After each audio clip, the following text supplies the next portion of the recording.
Super Senpai Podcast.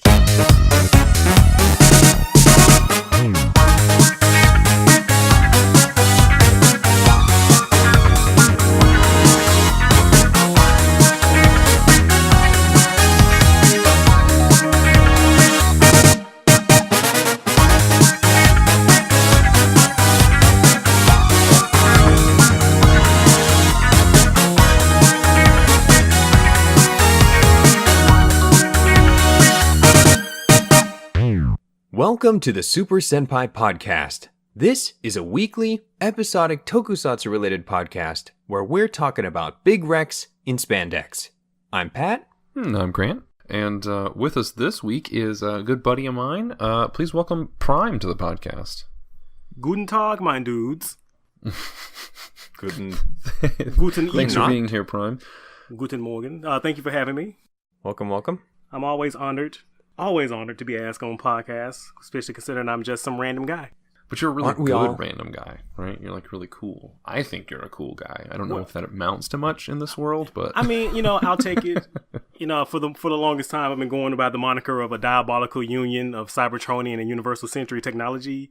Don't know how much it's going to carry Universal me. Cron, if you will, right, into my next life. So yesterday, Sunday, I spent most of my day lounging around the house surrounded by cats, jumping back and forth between playing Pokemon Ultra Sun, Silver, Digimon Story Hacker's Memory, Just Cause 3, Injustice 2 mobile and console, Kamen Rider Climax Fighters, and DC Legends. And I would spend like maybe 5, 10, 15 minutes between each game. And I was like just jumping back and forth because, Monday was going to be there in like 5 minutes. So I had to hurry and get as much gaming in as I could. Whenever I stopped, I would immediately like just pick up without even missing a beat. Like I hadn't just stopped playing the game. Like I had just paused to go to the restroom between each and every single game. And the whole time I was playing, the only thing I could thinking about going was like, this is it. I have transcended my limit. I have broken my shackles and I've moved on to the next stage of human evolution now. You look in the mirror and realize you have 8 arms surrounding you.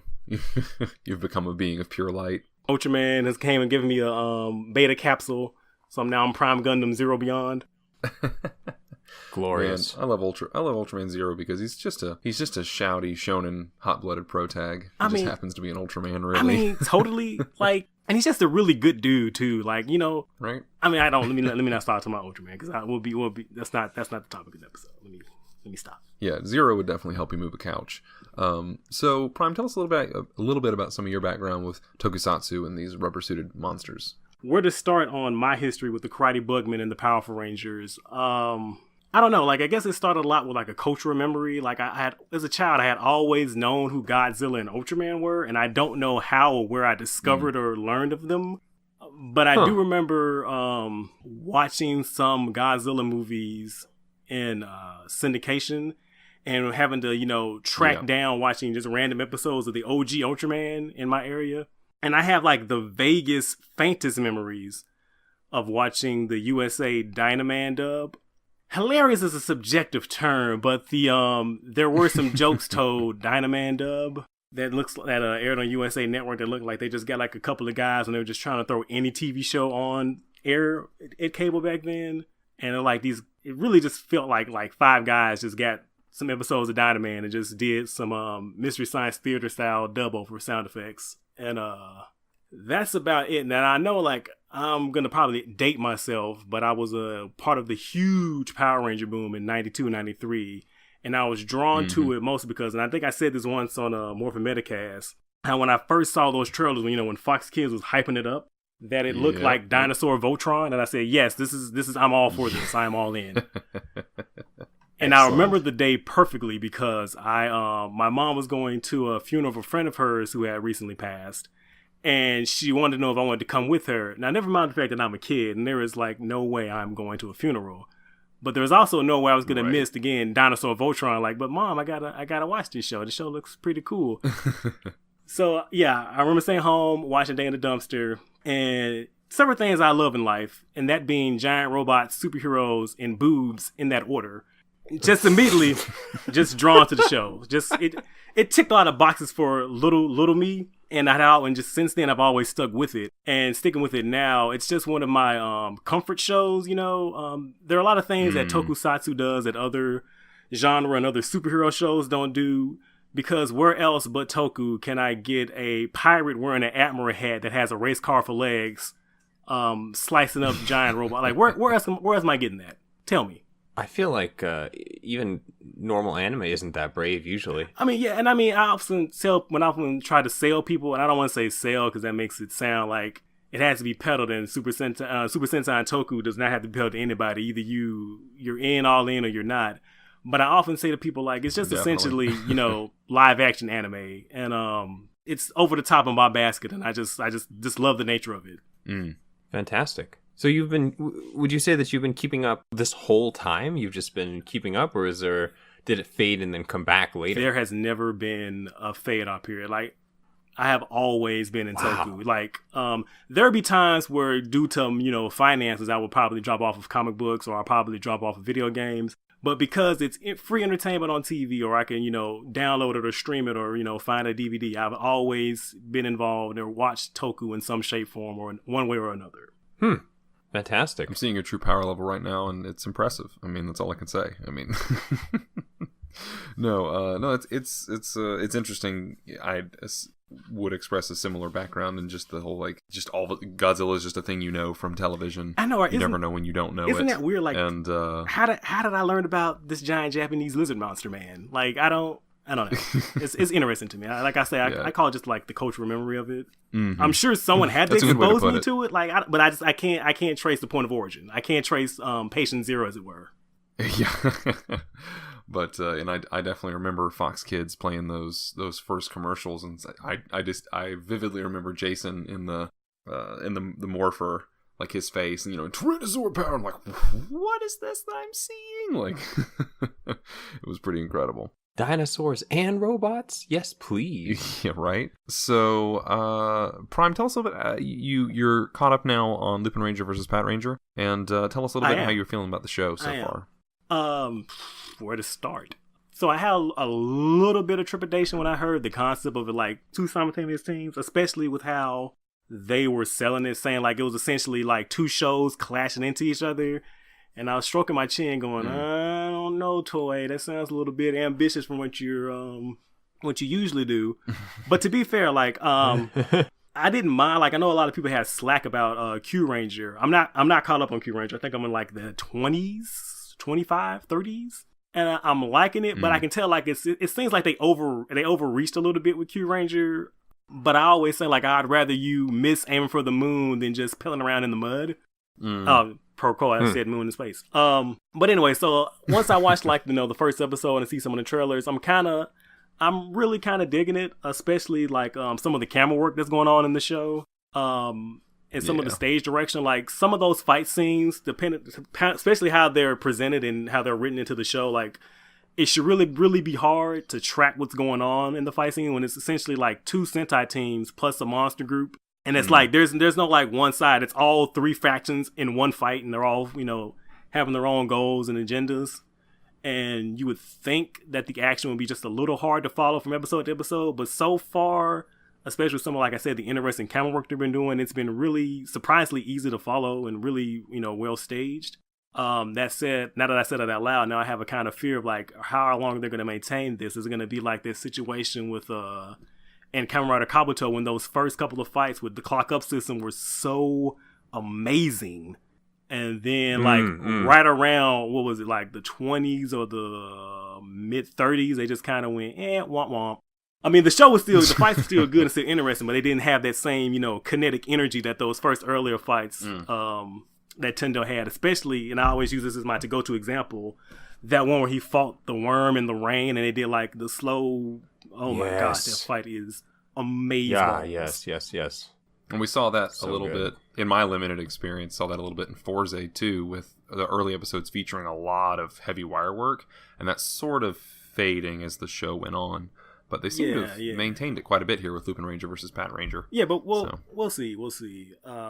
I'll be interested to see what the fourth Rangers would be. Like I'm not following any toy catalog spoilers, so if they've already showed what it will be and what color it is, please don't tell me. I want to be pleasantly surprised. And I say that now, and I know for a fact that once I lie down and get off this podcast, I'm going to go look and see if they did announce any toy spoilers. So ignore me. But yeah, I'm all in. I'm especially all in on the Ganglers. Destroy, he's a thick boy, and those thighs will literally blow your mind. Extra. I mean, thick. he is thick with 3 C's, son. And the main boss, he has a cape made of chains, so I'm 1,000% all in. Whatever this organization wants to do, I want to see what it is, because that's dope. And I love their OST, like that theme when Lips McGee, what is her name? Goosh? Ghost, Yeah. Yeah, Ghost, That theme, I want that to be my cell phone ringtone. It is so catchy, so earwormy. Yeah. Well, great. Do we have any predictions going into this episode? Any hopes? Any fears? What are we hoping to see? I'm ready for more on the Ice Gangler, but I don't know. I don't know now. Like, I've been calling him Cowboy Absolute Zero. Is that? Am I allowed to do that?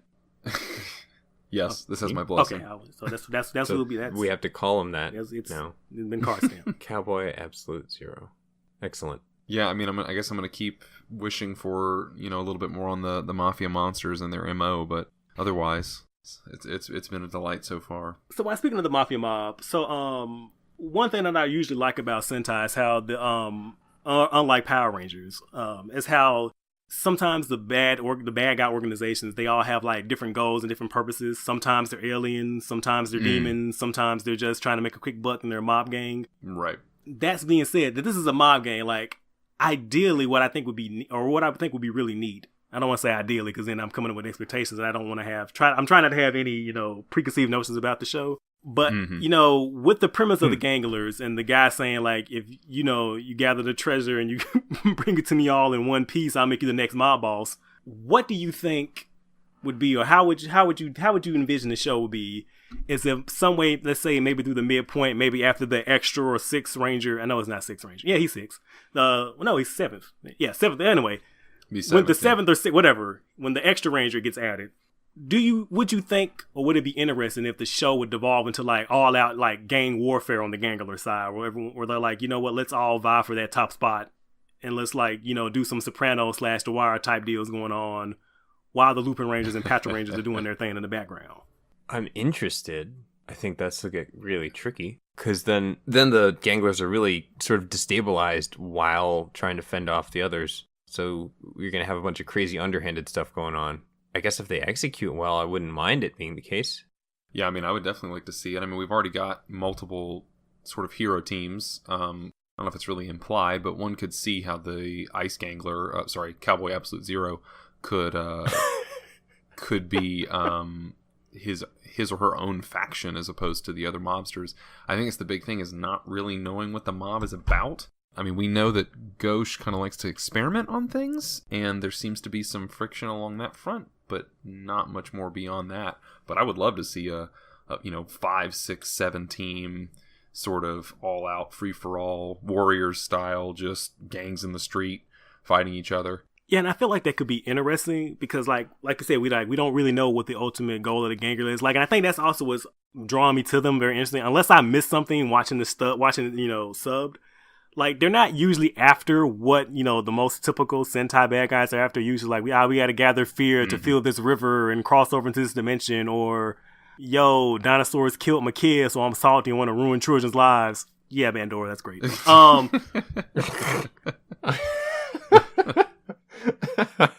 It's not, so far, it doesn't look like they're after world domination. It really looks like they just are a legit, like, mafioso. So I'm also interested in see. So what is the Don? I'm going to butcher his name, so I'm just going to call him the Don.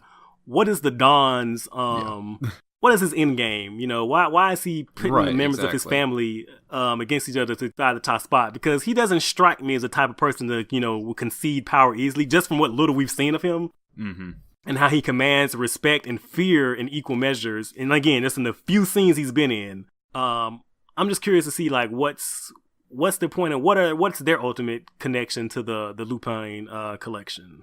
I would have thought sort of a multi-axis, fight like that would have been too ambitious, but catching up now on Kamen Rider Build and just how sort of different this season has been already, I really feel like they could pull something like that off. Build has been consistently defying my expectations. This show too has been, I don't know if I would say it's completely unconventional. It definitely has some certain kind of tempo ticks, like a standard Sentai show, but just the kind of schism in the main team that we've already seen throughout, and the interesting camera work and things like that. Like, I feel like they probably could pull something like that off. Yeah, so I watched with my wife, or as I call her, the woman, and she asked me, like, how long do I think the boss she is the woman, because I see her as the superior of her gender. Sherlock Holmes reference. I'm old. So the woman asked me, how long do I see the two teams being at odds? And it really got me thinking. In a perfect world, I don't think they would ever like unite as one team. Like, maybe sometimes like the goals will align and they will, fight side by side. And clearly they're going to have to do the 2-man Red Ranger team up at the end. I mean, that's naturally going to happen. But I don't see the teams ever reconciling and, working hand in hand, being, 1-1. Like, and again, in the perfect world, I don't see that happening. I see the two teams constantly being antagonistic because that's, that fits with the theme and the idea of the show. And it wouldn't be cops and robbers if the cops start working with the robbers, you know what I mean? And right. I see the rivalry, carrying on through all the way to the end of the show. And also, again, I say in a perfect world, like, and I know, like, it's probably not going to be that case, but, like, I also don't see the cops find out who the Phantom Thieves are. Like, I see that Colonel being, just carried on over so that they maintain their mystique and they maintain a goal for the Patrangers to launch into the adventures that we don't see after the Gangler threat is handled and over with. So, or that could be a plot point picked up in a V Cinema or the next Versus movie, or when they pop up again in another Tyson movie or something. Probably not going to happen though. I'm just saying that's what I would like. That's what I would like to happen. That's what I think would be interesting if it did happen. You guys' thoughts? Yeah, most definitely. It'd be nice if they maintain that conflict for at least for as long as possible. I mean, really, I agree. Like, but like I said, in a perfect world, like they would never unite as one. They will always be at odds, and that conflict, that what's driving the show so far, will be what carries the show onto its conclusion and subsequent. Cannot speak today. Other appearances. So I just sidestepped the word entirely. Take that, language. Yeah. In your face, language. All right, well then, are we ready to load up the episode? Let us begin. Yes.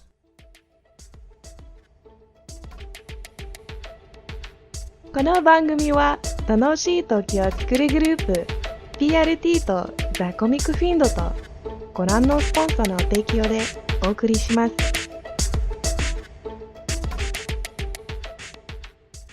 All right, we're back. So this time we actually did get a little bit on the Ice Dude, or as we're calling him, Cowboy Absolute Zero. That is his official title. Yes. So no matter what his name is, even if we learned it this time, that's just what we're going to call him from now on. We did. He's Zamigo Delma, but come on. Yeah, get that out of here. But to quickly recap, so we got a follow-up on last week's episode where they were full of despair, full of Zetsubo, got the Zawas up in here because Lupin Rangers thought that the Pat Rangers destroyed the stag elk gangler.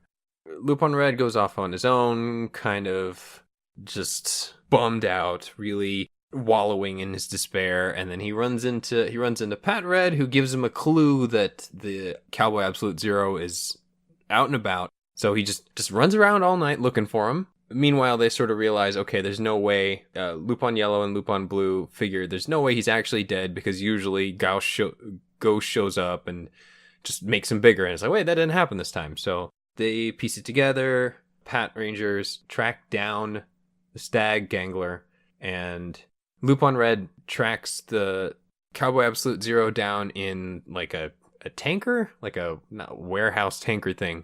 And this all culminates in one big fight where the Lupin Rangers see that even though they were wallowing in despair, they were both keeping at it, or all three of them were keeping at it. And Lupin Red goes after Cowboy Absolute Zero, while the two keep the Pat Rangers distracted while also extracting the Lupin item out of it.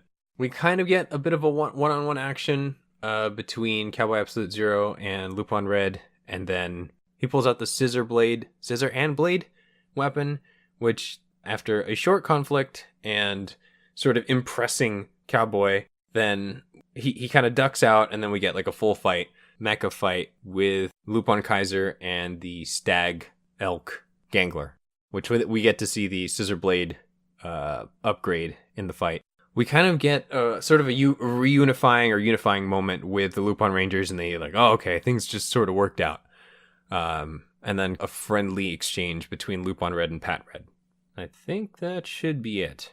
Yeah, that's pretty much the good rundown. So, how did you guys feel about this episode? I liked it because we finally got to hear a little bit more about Cowboy, and then we got a bit of a fun exchange with the two Reds. Just a weird, hey there, Tiger, hey there, Sport Champ. You feeling all right there, buddy? Yeah, the like Prime was mentioning, the sort of juxtaposition of these two as Patranger Red's supposed to be older than him by a great deal doesn't really work. But I certainly enjoyed the episode. It's nice that we got Absolute Cowboy running around. We get a little bit more of him. I'm a pretty big fan of the fact that he mains Reaper in Overwatch, and every gun just has one bullet in it, and he just kind of keeps firing away with those. I dig that aesthetic. I dig kind of his whole swagger, just disregarding these. He's got two hot-blooded Reds to disregard, and that is something that I approve of. Yeah, this is good. And we didn't talk too much about it last week, but Bletz, the sort of deer crown monster thing, is a really good design, and I think having a second week with it, I was like, just kind of, this is a really, really good monster, and his little gimmick with being able to make copies, it wasn't necessarily something that they leaned into. I mean, it's nothing about his design that makes you go, oh, like he could copy himself or whatever, but it works really well. It was a good gimmick, good fight scenes. They used it well. I liked it a lot. I mean, I enjoyed this episode. I really love the persistent general type in Super Sentai, like your Gryffindors or I was about to call him Ecliptor. What is Ecliptor's Mecha Ranger name? I don't remember. I just know him as Ecliptor. Yeah, I just blacked out. Oh my gosh, he has one of my favorite attacks, the Triple Dark Crisis. Oh my god. Anyway, so that's one of my favorite archetypes, and I really hope that his rivalry with Lupin Red is as epic as the Juzo Shinken Red rivalry was. And it looks like it might be a little more, as well as being personal, because, hey man, you killed my fam. I like it. We're getting a lot of these camaraderie episodes with the Lupin Rangers, but I also kind of feel like, we're not getting as much development on the Patrangers as we probably should be at this point. Like there's been a lot of service given to the Lupin Rangers, and clearly they have, they have the story in the arc. I get that. Like we know the goal that they're fighting for, and it's not just the general, hey, we're cops, we're doing good because good is good, and there's nothing wrong with that. I'm not an edgelord. I'm saying there's nothing entirely wrong with the cops.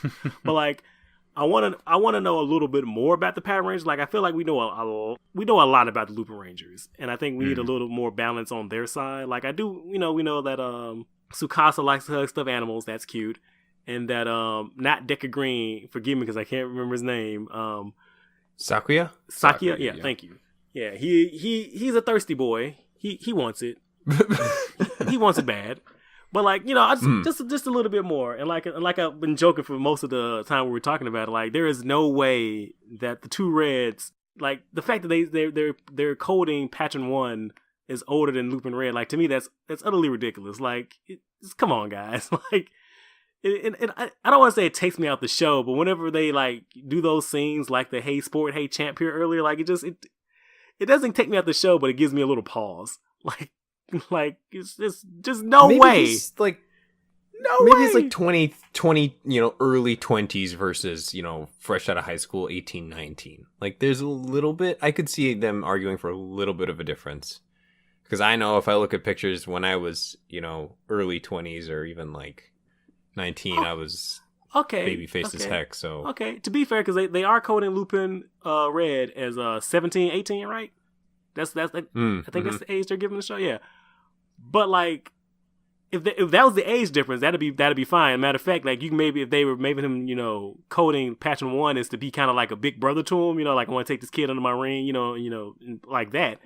But like it's clearly not the brother relationship they're trying to go with. It's clearly like the father son relationship that they're trying to go with, where he's substantially older than Lupin Red. Again, it's not a problem. Like I said, it's not a deal breaker. It's just it's humorous to me, and I'm going to be cracking jokes about it every time they do something with it in the show.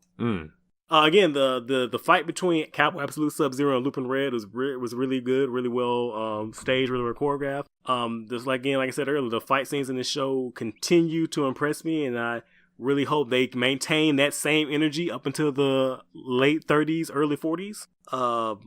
And Lupin Red really needs to invest in, I don't know, maybe a cape protector. Maybe you need to tuck it and roll it. Maybe dramatically take it off before the fight starts, because your capes are getting messed up, bro. Like you can't. If the money we're stealing from these monsters, they can't all be going and replacing your cape, Lupin Red, man. Come on.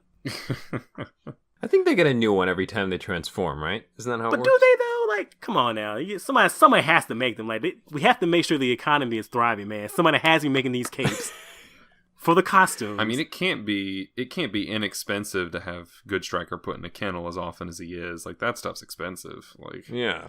I'm sure they go to Don Quixote or like, one of the 99-cent stores or Daiso or something to get, replacement capes, because that's just If there was any time for a Maji Ranger cameo, this would be the series to explain how there's cape repairs. Like, come on. What do you think Kogure does when he's not bringing that book in, right? So he's fixing knitting. capes. So much knitting and sewing. Maybe it's just me because I'm slow as a mud, but like this episode, it finally dawned on me that Good Striker is a carrot. Like, I am slow. Like when he popped out this episode, I was like looking at the shape of his face, and then I looked at the shape of the mech itself. I'm like, oh wait a minute, that's supposed to be a carrot. Ha ha! I get it. That's funny. I think you need to be eating more carrots. I mean, they're good for what's it, eyesight? God, imagine if Skin you're tone? like in the middle of eating something and you became Good Striker, like in front of your friends and family, like at a meal. Like, Do no, I not get another the steamed hat carrot. and the little vest? Does that come with it? Yeah, the hat like pushing its way out of you, just like just sort of like like a cocoon. With that image, was there anything that we didn't like about this episode? I didn't like that they didn't ask any questions about why was Lupin Yellow asking questions about the monster that was destroyed. Like, he just shrugs it off. When the couple of episodes previous, like, they suspected these guys of being the Phantom Thieves, and you would think like, hey, why are you asking random questions about the monster that was? Matter of fact, how did you know a monster was destroyed yesterday? Was that on the news? They usually see. That's a good point. Yeah, because usually she's like, isn't there usually a giant one? But what do you mean usually? What do you mean usually? Nobody's around when we do this. Like, is there any like camera drones going on? Like, I have questions. I just want to but whatever. I'll excuse that for the plot of getting the episode moving forward. It's fine. Again, not a deal breaker. Just an observation. That's all. Obviously, Green is blinded by his infatuation and didn't think about that part. That makes sense as well. About if it was Tsukasa, I'm pretty sure she would have noticed it. Oh yeah, definitely. Exactly. That's called writing, kids. That's how that works. You see how easy that is? No. I'm trying to think. I really wanted the mob boss to speak a little more. We got to see him for a second. I was like, oh, we're gonna get like a cool speech or something. Nope. Nothing. Which was kind of a disappointment. Like, I want to hear more from him. Well, I really like that he's like one of the chillest Sentai main bad guys we've had in a while. Like, he just does not give an absolute nothing. He does not care at all. Yeah.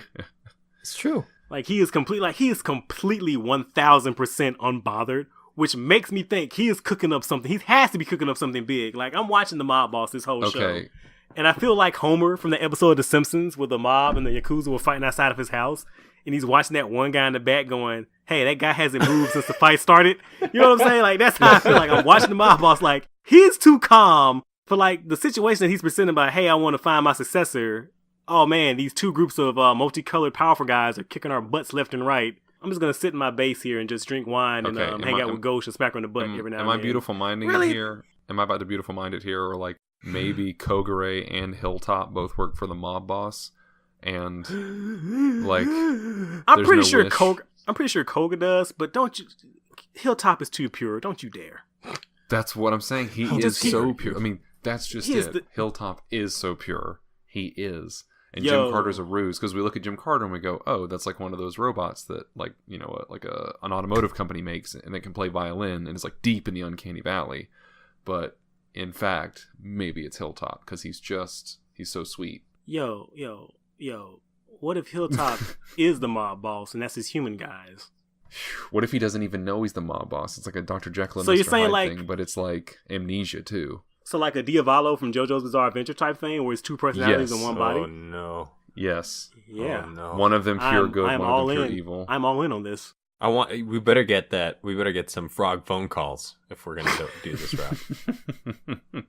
I want some phone calls coming out of those frogs. You know what? And if he doesn't become a Commander Ranger, that's the only logical next step. That should be like, if he's not one, he has to be the other. Yeah. Hilltop either needs to actually be the mob boss and not realize it, or he needs to be in a full lycra suit, standing atop a carrier Zord, pointing at things and telling people where to shoot. Like, these are the requirements that we have. This is, you know what? In his ranger costume, you just did. His costume has to be full on Bacchio with, like, you know, the jacket cape going on. You know what I'm saying? With the you know what you guys just did? You just monkey pawed the heck out of this just now, because you know what's going to happen is Jim Carter is going to be his transformation device, and it's going to be half Commander Hilltop and half Jim Carter, and it's going to be horrifying. But see, now I'm okay with Jim Carter because I found out that it was Kagura's voice actor. So, all right, I'm okay with that. As long as he, hold on now, let me find that silver lining. If he continues to have that same level of WWE performances he had in that last episode, I can allow that. Like, if I can see more Jim Carter suplexes in the Jim Carter special, I'm all in. Very well. All right, guys. Any other thoughts before we head over to Twitter questions? I think I'm good. Okay. Well, so our first one comes to us from buddy of the podcast, Behelite Bebop. Which toku series has your favorite kaiju or kaijin designs? Godzilla doesn't count. Just no cheating. Taking the king out first shot. I mean, he's coming out gunning.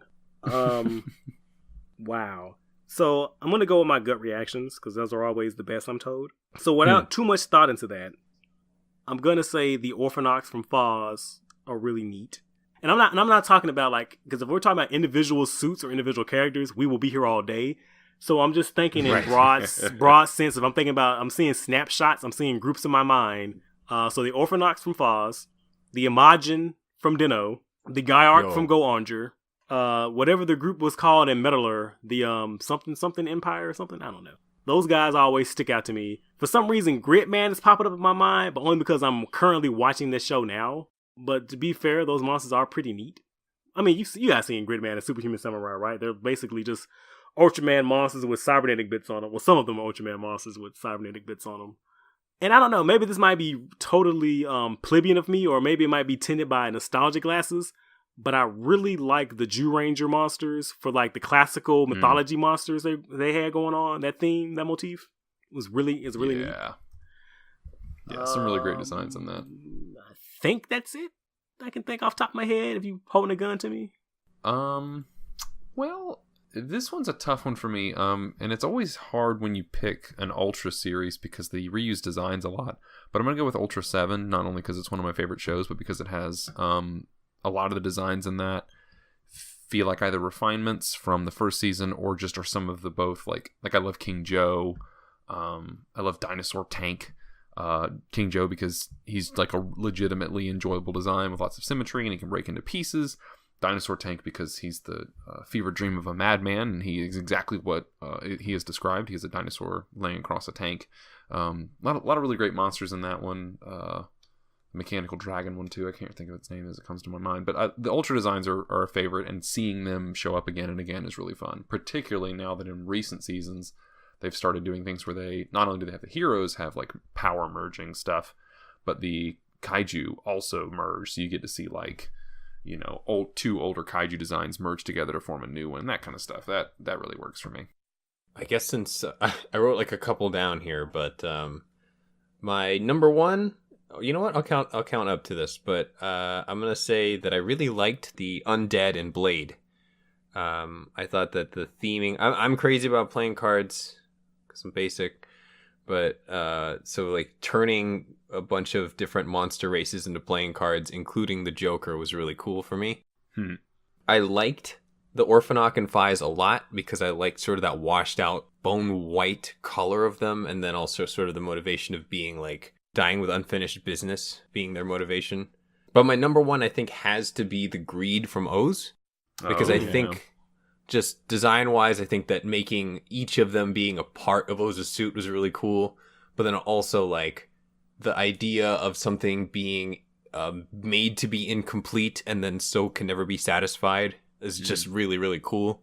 And to piggyback off what you're saying, the way that the O's have the color splashes behind them, the banners, oh my god, that is such a great visual tick. It has nothing to do with the suit, but just like even when they're even when like their human forms are standing around, and they're like laid out on something. Oh my god, I'm just like, I ate that up. I was greedy for more of that. I want to see more stuff like presentation. that. Oh, and also some honorable mentions real quick. I just thought about it as you were talking about the designs. The Orphanoks, if you ever like just looked at them in depth, like just those tiny details into like the suits and like each individual one are really good. And that said, I really like the worms, both the cocooned and, you know, obviously the molted, but like the cocoon, you know, the green worms with the eyes over the hands, like just some really unsettling looking suit designs. And as an honorable shout out, Destron from V3, those hybrid animals are dope. Like they're such a product of their time. Like I can't help but love them. Like the Tiger Tank, like it's come on, man, come on. All right, yeah. So this one comes to us from my buddy Samuel Madness. He asks, which Toku series fight scenes did you enjoy the most? Let me get on this one because it came up earlier, but I wanna pull the trigger on it. Is the hyperspeed and clock up fights in early Kabuto was one of my first like forays really into watching like Kamen Rider and Toku overall, and like that rain scene is the first thing I come to mind whenever they're doing kind of like super speed or hyperspeed stuff. And even like some of the really tricky shots where I think before Tendo had access to clock up, where he just like broke a mirror and shot a bunch of lasers into the mirrors to catch it because they were moving too fast. Like, and then even though later on like the choreography wasn't as tight, we still got some really cool stuff. Like when we finally get to see, when we finally get to see the blue, Gatak. What is his name? Yes, when Gatak shows up. And his rider kick is a scissor kick. Amazing.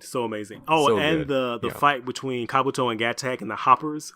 When the early episode where Gatak had to hold off Kabuto, Kabuto had to hold off Gatak because Gatak went berserk, and they were both exhausted, and the hoppers rolled up and was like, "So, buddies, what you doing? How's it going?" Just to mess around, yeah. Like no real reason, just to have an all out fight between two. Oh, and so the good. Fight when the destroy and they had that half destroyed city where it was Kabuto, Gatak, and Kickhopper fighting those hordes of worms. Oh, yes, beautiful. I welcome triple rider kicks always. Triple rider kicks are blessed. We know this. And then just to wrap that one up though, the fact that Kabuto's default rider kick was a counter kick, like oh my god. Oh my gosh. So good. I guess I can pop in with one.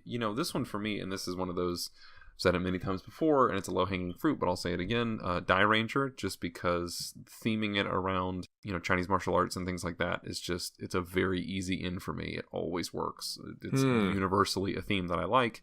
And I'm always a fan of Sentai seasons that at least pay lip service to the idea that each of the team members is a little bit different fighting style or special technique, even if they have something like time-stopping power and only use it like 3 times in the whole series. I just like the idea that they have different forms and they're not, just color palette swaps, quite literally. So, yeah, Ranger, definitely. All right. I think the gall of making one of them Drunken Fist Master is just so appealing to me on a core, like, in my DNA. Like deep that's primal level. Yeah, just All right, I got a couple when I was thinking about the question. And I want to just piggyback off of what you said about Ranger. Like it may feel like a pleb answer, but to be really fair, those fight scenes are really good. They are. Like they're really good. So I've always been a huge fan of the Ginga Man fighting style.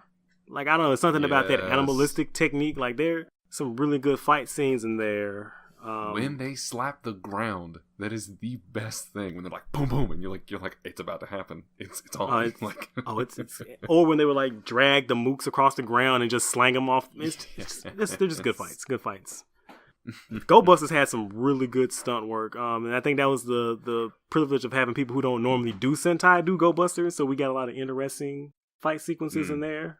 One of the fights that comes to my mind, I think it was Blue Buster and Yellow Buster, and they were fighting Escape, and it was like one of the most grueling 2-on-1 fights I've ever seen in a Sentai. And it was also juxtaposed with a Go Buster Ace fight, and so the episode was like cutting back and forth between the action in both. But it was so seamless, like you could be able to keep up with both, and like one fight wasn't prioritized over the other, and they were both given equal footing. Blue did this really cool, like I don't want to say Matrix dodge, but like he ducked under a blade and just got in for the trademark point blank shoot to the chest with his blaster. Good fight. Kamen Rider Amazon jumps out at me as well, having really some really brutal, visceral fight scenes. Like the tagline to Kamen Rider Amazon should be "Make cute noises, chop off monster limbs." Go Nagai presents Kamen Rider. Jeez. The first half of Hibiki has some really good stuff in it. Metaler also, I'm gonna bring up again, just purely for that fight where he ripped off his arm and threw it at a guy. Like that, anything that does any TV show where the main character does that, it immediately has all my respect, love, and attention. And I think that's all I can think of off the top of my head. It jumps out at me as fight scenes. Like that's not to say like anything that I didn't mention I think sucks. It's just like these are the ones that I think about sometimes when I think about Toku fight scenes. All right, so our next question comes to us from Unitzer07, friend of the podcast. Of the Toku shows you've seen, what is your favorite cool guy pose? Kamen Rider Foz. Ooh, when he like whips his hand, like, oof, it was a little bit hot. Yeah, it does that whip hand, and he does that crouch down where he gets like super low. Like going, so what's up, girl? What you doing? Oh my gosh. So that's your answer, I guess, huh? Yeah. We already went over Kabuto and how cool he was, and so I'm gonna fall back. This is it's a close second, but Ren Akiyama from Kamen Rider Knight, Kamen Rider Ryuki. So Kamen Rider Knight from Kamen Rider Ryuki, and then on top of that, like finding out like he stopped a train pervert and he grabbed him by the wrist or like took him to the police like in real life, like this actually happened. I think that guy is probably the cool, super duper cool guy for me. However he presents himself. He even shows up in that Kitai Sosakan 7 that we were talking about last episode as another really cool guy. Well, I'm going to buck trends a little bit and say everything Gintaro does in Forze, particularly the double tap fist on the chest before he points and tells someone they're going to be buds. Because the real cool guy thing is niceness. Being nice. Coolness is friendship for Grant, huh? Yep, 100%. It's accurate. Friendship is cool. Got it. Behold the power of the pompadour. The pompadour is too good, man. It's too good. That's true. It's too good. When he's like styling the pompadour while transformed, yeah. Yeah. If he'd had a red line form, it'd have been game over. I'm telling you. All right, so this one comes to us from Hykanian Beast. If you could bring back a somewhat forgotten one-shot Toku villain, hero, or mecha, who or what would it be? Personally, I feel in love with Rider Robo from the Kamen Rider Drive movie and wish it could be harnessed for good in the future. Don't we all? Okay, so I might have a couple. Just one. He said one off, right? One, yes. just one. Okay, so it breaks my heart that Kamen Rider Gal's suit was scrapped and used to make Kamen Rider Ryuki, because that suit is gorgeous. It is one of my favorite Kamen Rider suits, just period. And I'm just like, really wish Bandai or Toei would like just make the suit again so he can show up somewhere, please. Just please. Like, I thought the Dagobah suit was destroyed, and I was so happy to see it in that Superhero Tyson movie to see that it wasn't. So I'm like, if you didn't destroy the Dagobah suit, why can't you just remake the Gal suit, please? What did they do? Give me Crocodile Orange. What did they kit bashed The gal suit for what? Yuki for the second Den-O movie, Farewell Den-O, where Ryutaru turned evil or was possessed. Oh no, really? Yeah. They took it apart. And my second one would be Evil Tiga, not Dark Tiga from the Odyssey movies. I'm talking about the evil scientist dude from the show. That was just a good Tiga suit look. It was just a good color scheme, good look, good. The suit actor did a good job bringing that character to life and distinguishing his fighting style from Tiga's. And as cool as all black Tiga is, like, it is cool. It's just, to me, it's not as cool as the actual evil Tiga. I kind of went along the same lines as Hycanian Beasts here, and I was thinking of a robot, so I went with Autovajin from Fies, because I think that I mean it's a transformer bike that also has your sword handy, and then basically doesn't really do anything super useful for the rest of the season. Hey, now. He took some hits. Say, hey now, that Gatling shield saved his life. Yeah. I mean, but I would have liked more. You know, that's all I'm saying. I would have liked more. You know, I concur, and I have to say, like, if you didn't cry when Autovajin died both times, you're a monster. Just if his sacrifice, again, both times he sacrificed himself, if that didn't bring not just one tear to your eye, you have no soul, and I hope you get lost in the ether of oblivion. The end. That's all. Well, I guess for myself, I'm going to go with, and I think this makes the cut as far as I'm aware, Kamen Rider Skull from Double. I really like that design. And I don't want to be super edgelord and be like, yes, a skull, but the skull with the hat and the scarf. Yes, a skull. It definitely works. That design is great. More mentor Kamen Riders. I'm all about. It's fine to have a hot-blooded, red secondary rider. I get that, but I really like the idea of a kind of a stone cold like mentor Kamen Rider. Like that works for me. Definitely would like more of that. More rider dads, because I'm all in for older rider dudes showing up as a secondary. If Date Akira is indicative of anything. Right, definitely. True. It'd be great if an older Date came back, a little wiser, a little bit. Yeah. I'm actually surprised they didn't do any net movies with Date and any of the X8 riders. You know, the traveling war doctor going to meet the Dr. Kamen Riders. Nothing? No, okay. Just me? Yeah. All right. No. That would have worked. That would have been great. Please. And I have another honorable mention for this suit I want to see used again. So, where in Cotton Pickin' Hades are the first and the next suits because they were dope? Yeah. Like, I know, I think some were used in a Den-O movie. Just again, Den-O, why are you taking all the suits and just... like, was it the V3 suits or was it one of the suits that were used for, like, the two Oni brothers in that one movie? Or am I making up something in my brain here? I don't know enough about, like, the Kit Bash results, but that it hurts a little bit to find out, but I guess they're being practical. Again, they're on the island, so they got to save money some way. They got to save money in their production costs and all that. I understand that. But, like, when you look at what Toei does versus what, like, Subaru does, where, like, they will recreate old suits with, like, new materials to make them look like the old suits. Like, just recently, didn't they just re-upscale, or they had to redo Belia's and Zero suits for Geed? Am I mistaken? Am I right? Because I don't know enough about the behind the scenes on that to confirm or deny. Yeah, because I think I remember reading or seeing something about how Zero's suit was made one way for, like, his earlier appearances, and then they took it and used an entirely different material to remake the suit, but they tried again to match it to look like how the suit's supposed to look. I don't know. I have to do some research in there, though, so don't quote me on that. So I'm not entirely 100% certain. But you see what they do? They do stuff like that. Versus, like, you look over at Toei and they dig out the Oja suit out of storage and it's, like, clearly falling apart. And, like, hey guys, you didn't think to restore it all? Like, gonna slap that back on the suit actor and just sit him out there? Okay. This is a theme park one that they were using, I think. Oh, they just dug up a theme park one that's been.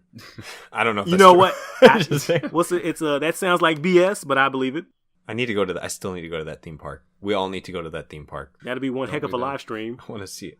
Subscribe to our Patreon. No. I want to see it. So for our final question, perhaps one of the biggest ones we've ever gotten on the show, from Paula Gatos, founder of TokuNet, Tokusatsu Network. What's the most challenging thing you found whenever recommending or introducing a Tokusatsu series to a friend? It's a big one. So one of the hugest things that I've always run into, and it's always this huge brick wall, and I don't want to say I blame Power Rangers, but I'm pointing my nose at them. Where, like, for whatever reason, the concept of toku to most English-speaking viewers has, like, this stigmatism because of Power Rangers. Like, oh, you mean that hi, chop, chippy, kitty, flip stuff you guys used to watch more when I was little? And, you know, Mighty Morphin is the best Power Rangers, and everything that has a Henshin hero is automatically a Mighty Morphin Power Ranger ripoff. I am looking at you, Screen Rant. I am still big mad that you had the audacity, the unmitigated gall, to insinuate that Kamen Rider Kuga and Ultraman Tiga are Mighty Morphin Power Ranger ripoffs? Really, Screen Rant? Really? First of all, how dare you? The things that those two shows have done for the franchise and the genre of their respective series and their respective franchises, the things they've done to keep the torch alive and re-advise and get people back interested in these series, how dare you insinuate that they're, air quotes, ripping off an American adaptation of a Japanese show? Let me tell you something, and I'm trying so hard right now to not to curse and keep my word, but like, I'm mad. Like, if I ever met who wrote that article, I promise everything, I'm smacking the pink out your mouth. You disrespect. I'm cool. I'm fine. They better be alright. I'm fine. I'm good. You're lucky, Screen Rant. You're lucky. Deep breaths. Deep breaths. All right. I'm good. That's cool. It's okay. Getting fired up. Okay. All right. We're very passionate. So that said. So that challenge of going like, hey, you know, just because it's a kid's show doesn't mean you can't find enjoyment out of it, and doesn't mean like it's dumbed down or you know, like it's that constant dance I have with people. Like, just because something is air quotes intended for kids doesn't mean like you yourself can't find enjoyment out of it. And also in that same token, just because something might have things that aren't typically in a kid's show, like, yeah, sure, there's some blood, yeah, sure, there's some, like, you know, some high violence in it.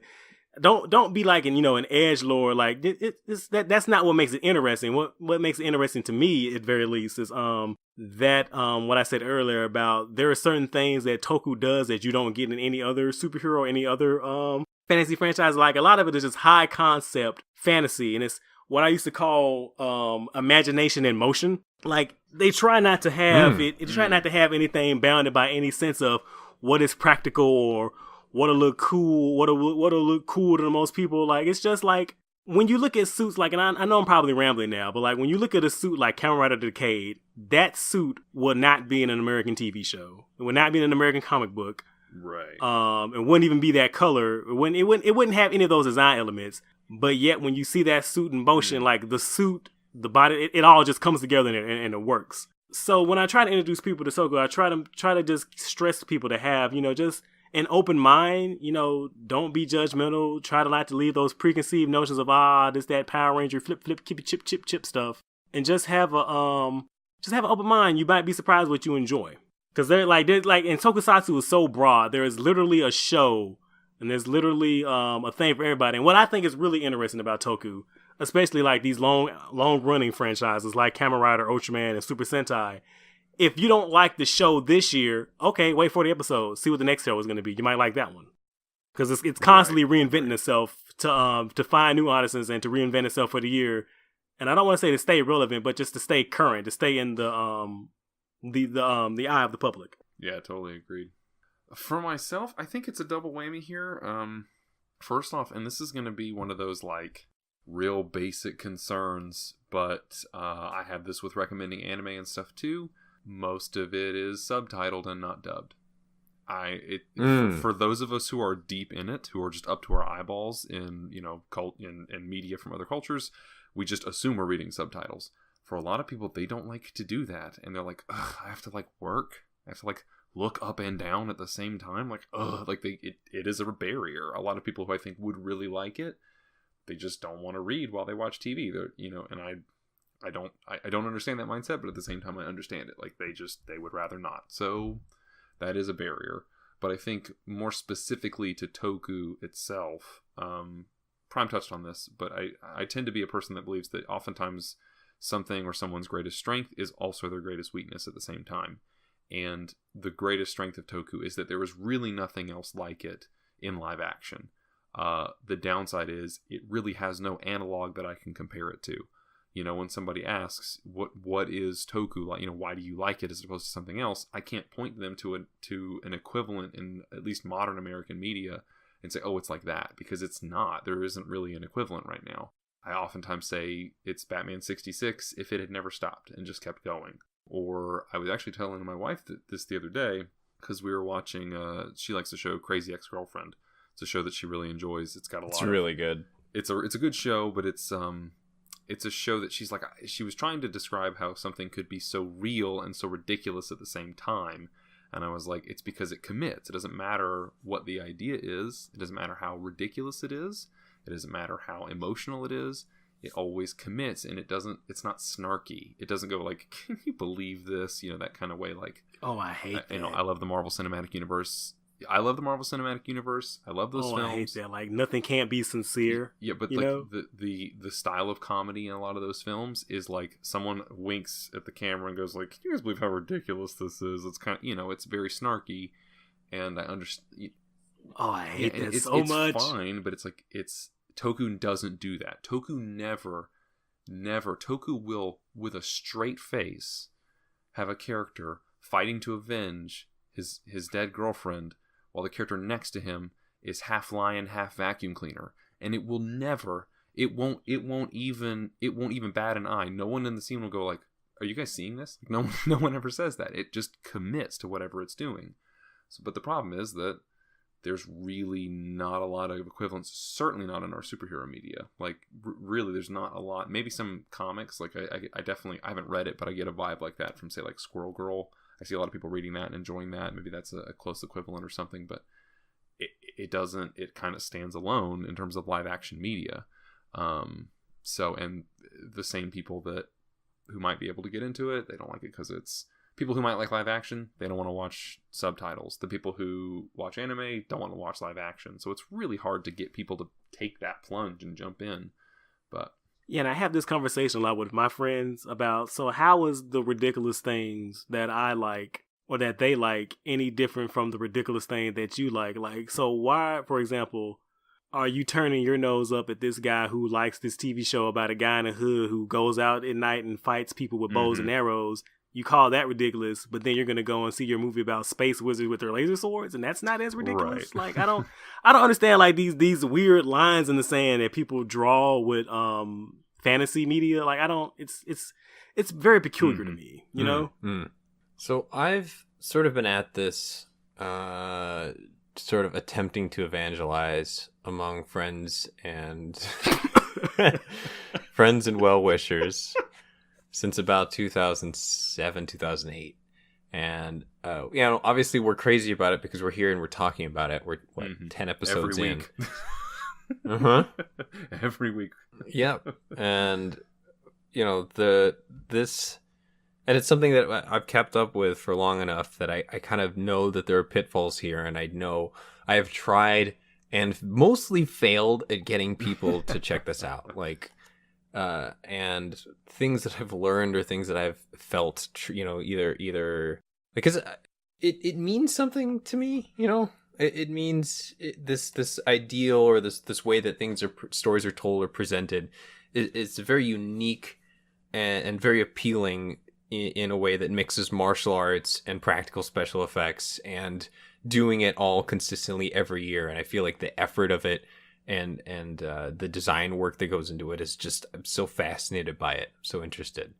And so I've found that, and a couple of times I've had people, especially when I was getting into Kabuto, somebody really liked the actor, and they really liked the actor, and they actually watched all of Kabuto, and I was like, oh my gosh, that's amazing. What are you going to watch next? And that was it. Like, she just really liked the actor, and that's all she wanted, and she wasn't going to watch any other shows. Like, even though she got it, she felt for characters that died or that had to go through some stuff. That was it. That was the line of where her interest was. And to almost everybody else, it kind of stops at Power Rangers. And I would drag folks along when Decade was starting up because I'm like, hey, this is really cool. You might find something you like. And for the most part, not really. Like at most, maybe somebody was like, Die Ranger's cool. I'll watch some of that. And the only person I've sort of succeeded in taking along with my journey is my wife, who I'm so grateful will sit down and watch the stuff with me on the regular. And it's only this past year that I've really connected to folks on Toku Twitter.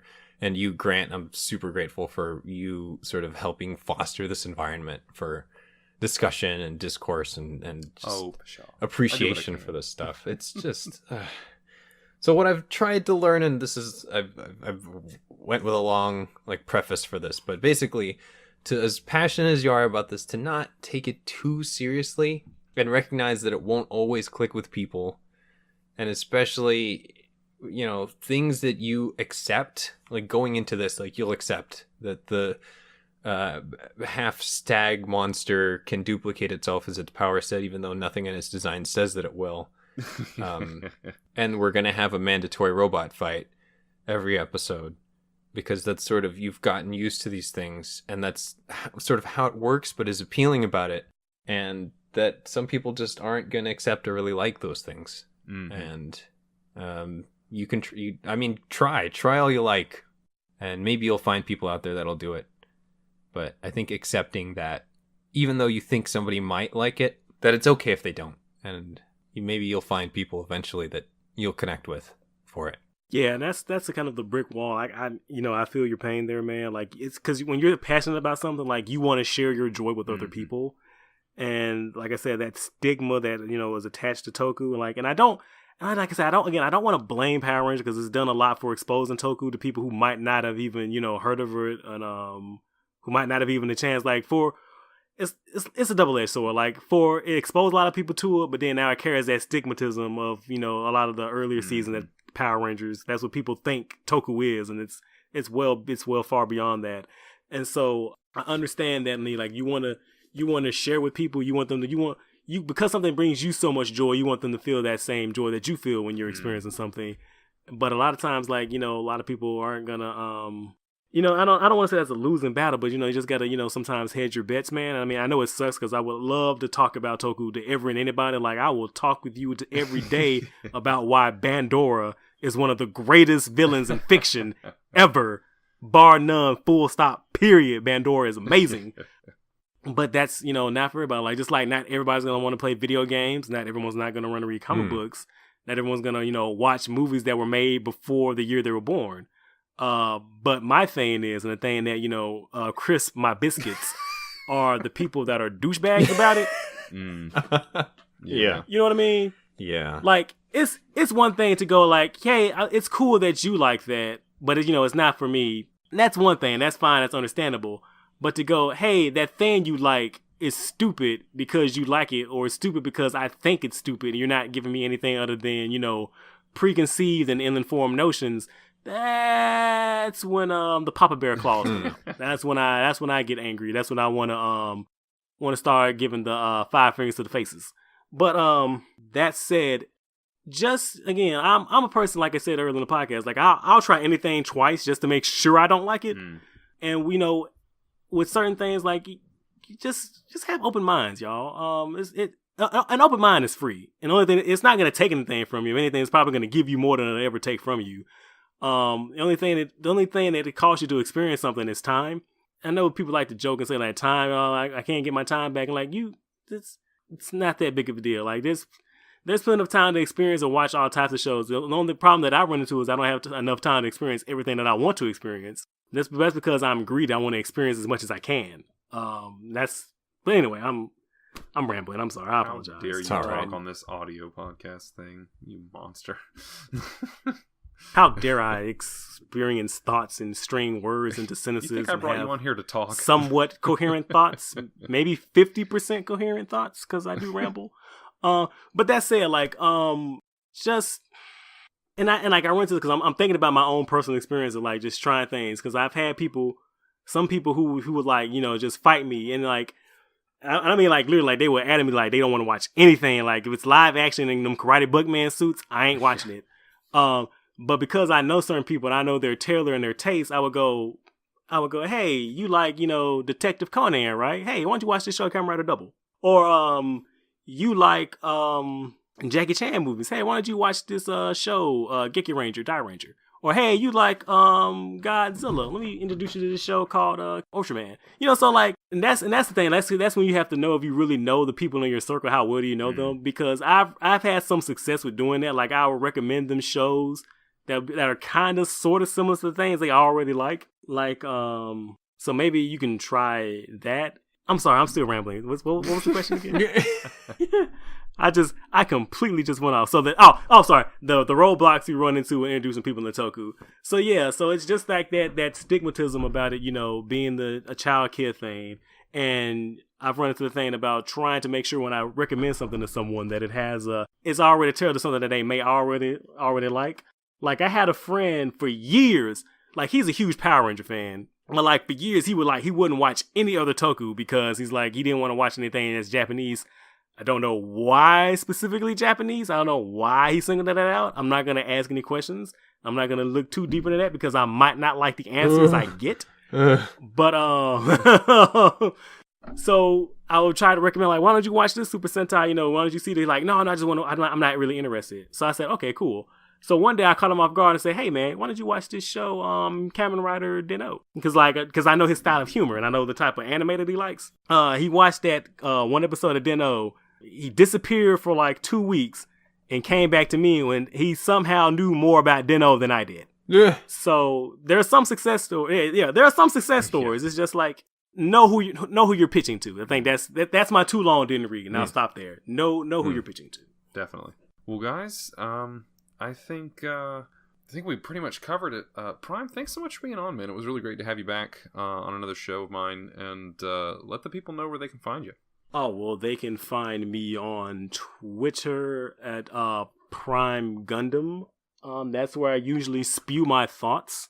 I'm not a mean guy. Like, for some reason, I have this thing where people think I'm really mean and unapproachable. I am the nicest guy. At least I think I'm the nicest guy. If I was mean, you guys would tell me, right? Yes, sir. Of course. Yeah, no, of course, sir. Yes. Yeah, right. Am I mean? No. Yeah, you're a great dude, man. I think I'm mean. I mean, I'm not gonna be a butthole sometimes when I'm mad or get passionate about something. But anyway, I'm on Twitter and I'm also on Tumblr there as well. If you want to email me and show Prime your Gunpla because I like the plastic robots, please feel free to do so. I'm also on a frequent contributor on the Three Black Geeks podcast. I pop up on random episodes. And I'm also the co-host of their monthly toku show on their network, the Three Black Geeks network, called the Morphin Metacast. And this next Morphin Metacast, we're going to be doing the tattooed teenage alien fighters from Beverly Hills. Man. And let me tell you, as I'm writing my show notes, it's going to be a classic. It's gonna be a good episode if I do say so myself. And also of note, BT Dubs, I'm not one of the Three Black Geeks. Like, people tweet at me and ask me questions about, like, what is this going on in the future, or when are you and the other two guys going to work on? I'm like, whoa. I'm just a guest star. I'm not one of the main guys. The secret fourth one. If anything, I'm the extra ranger. I'm like the Commander Zhong from Q Ranger, or I'm just an extra guy. But yeah, so I frequently contribute on them. So please hit us up and give those guys a follow. They're good dudes. Anybody who gives me a platform to spew my ignorance, they're automatically good guys. So Grant, good dude. Oh. So give them a follow, give them a like, and please be sure to follow along for the next episode of Morphin Metacast, because I promise you it's going to be a absolute blast. I'd be lying if I didn't say one of the reasons that I'm trying, or like if I did not say that one of the reasons I'm trying to catch up on all the Power Ranger seasons is so that I can go back and listen to all the Morphin Metacast episodes of Three Black Geeks, because up until very recently I had not seen all of them, but I was like, they're doing all of them, I gotta go watch. Yeah, I can't believe how fast we caught up to the show. I can't believe how fast we caught up. We just did Super Megaforce. So yeah, we are almost to the current Saban era. It's crazy. Man, where does the time go? Well, Prime, thanks so much for being on. Pat, thanks for always being the second ranger. You got it. Also, second ranger. I don't really know if we have a lead ranger here, but the other half, the other two reds. We are two reds, and I am being coded as much older than you, but I'm really not that much. Not really. No. People at home can tell. But thanks for another great show. Thanks for tuning in to the Super Senpai Podcast. We'll notice you again next time. Super Senpai Podcast.